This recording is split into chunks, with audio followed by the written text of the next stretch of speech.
So, good evening, good evening, good evening. We are back again. The amount of times I forget to run that intro is mad. So, there you go. You got the intro today. But we are going to talk about Zubimendi, the hipsters midfielder that none of them watch Real Sociedad. We're also going to talk about Wilfried Gnonto, the hipsters left winger. It's a hipsters day. But make sure you are sub to the channel. Make sure you are liking the video. Make sure you sub to the second channel. I did a video about OASIS reforming. They're getting back together, apparently. So go and check that video out. Link in description. Make sure you also, if you want, drop a donation. Hit the thanks option. I do appreciate each and every one of you that do that. But obviously, Arsenal are going to be in for midfielders this summer. I think that's pretty clear by all of the links, really. Not just the links, but the fact that we've got 31-year-old Mohamed El Neni, who's pretty much on his way out, even though we've given him a new contract. Jorginho's 31, Granit Xhaka's 30, Partey's 30. We've got an aging midfield. And as great as some of these players have been this season, we're going to need to upgrade if we're going to go into the Champions League. I do not want to be seeing some of these players play in Champions League football next season. Jorginho, cheers, mate. See you later. Thanks for the crossbar shot against Villa. It's time to say goodbye. Mohamed El Neni, I don't know why he's still here, if I'm being completely honest. Always going into a coaching role. Nah, who cares? Like, real talk. You used to have to be able to earn your coaching badges. Now it's, with a family, we're just going to give him a coaching role because he's been here for 7 years. Like, really? Is that what we're doing? But either way, don't want to see him in Champions League. Don't want to see Jorginho Champions League. Fabio Vieira is another one. Nah, mate, not for me. I'm out. I've tapped out on him time ago. So we're going to have to go and sign some midfielders in the summer. Declan Rice, I did a video about him earlier. Go and check that out. But we are linked to the hipster's choice, who is Zubimendi, Martin Zubimendi, the Spanish footballer who plays for Real Sociedad. And yeah, kind of mad, because we were linked to this guy in January by all of the puppet journalists. And apparently he wanted to stay and finish the project at Real Sociedad. What is the project? Does anyone know? Why are all these buzzwords around right now, like projects and processes, etc., etc.? Like, it used to be about winning. Now it's all about a process. Is there a process to get into the Champions League? They're currently fourth. They're literally only 3 points behind Atleti in third, but they are also only 3 points ahead of Real Betis, who are on a resurgence under Pellegrini after winning the cup last season, falling short in the Champions League positions. They're up there again. But listen, I watch a lot of La Liga, and the one thing I will tell you, this guy's all right. He's not bad. He's not a bad player, but 53 million release clause, apparently.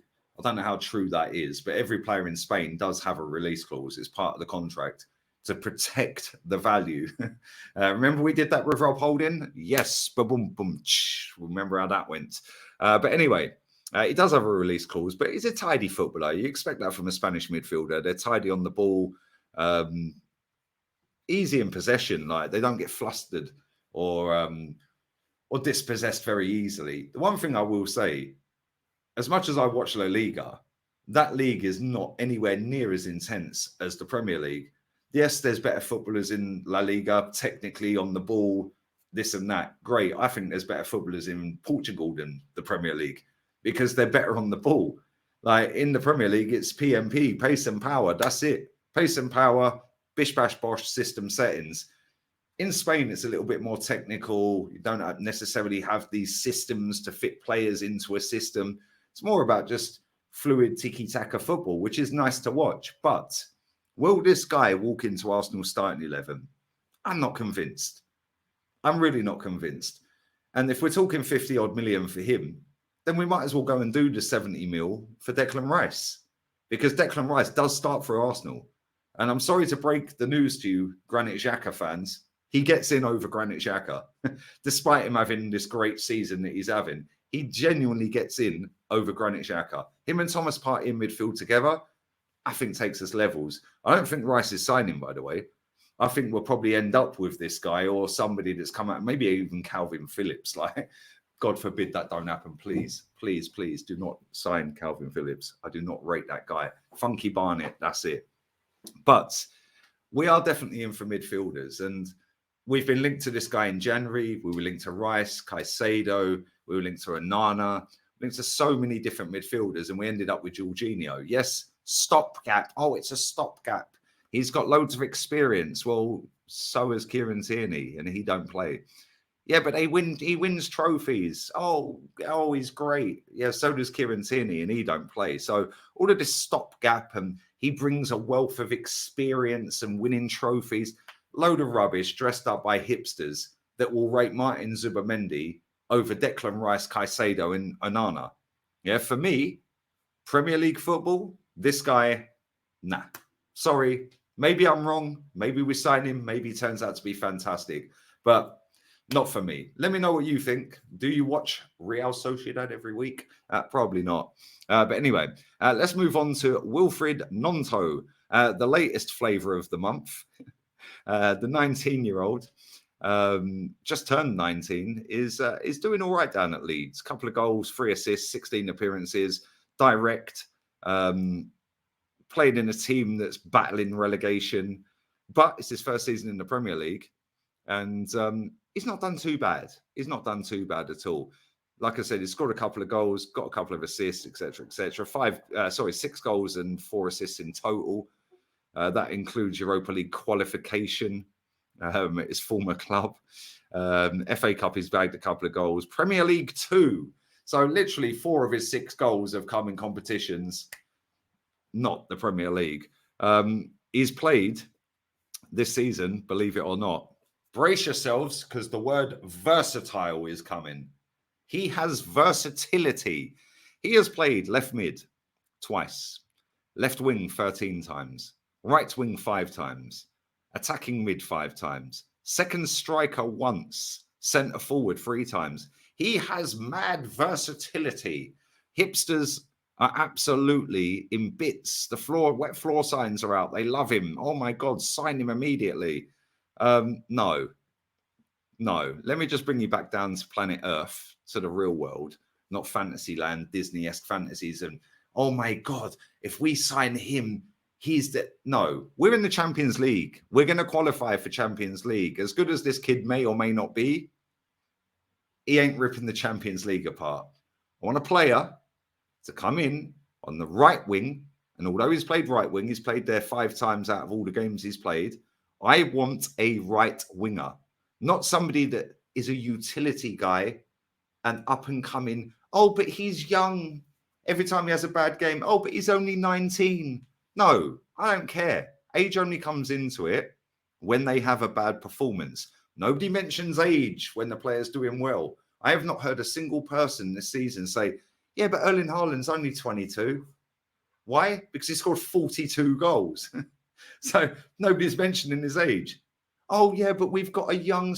I don't care. Go and sign me a right winger, not a left winger that can play everywhere else and fit in with the versatility. I want a right winger. Go and get me one. Bukayo Saka cannot do it all on his own. And as great as he's been for the last 3 seasons, at some point he is going to hit a wall.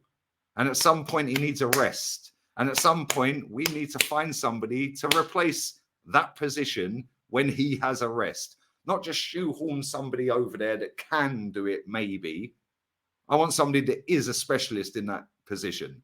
Who that is, leave it in the comments section. There's loads of players out there, literally loads. I would personally go and get Pedro Neto, but you lot are going to sit there and go, oh, but he's always injured. He's always injured. Pedro Neto is world-class ability. He is an elite footballer and he fits Arsenal. Might cost 40, 50 mil, but can we keep him fit? That's the problem. But that's my preference. Pedro Neto for me, absolute elite. Yeah, has the makings of a world-class player.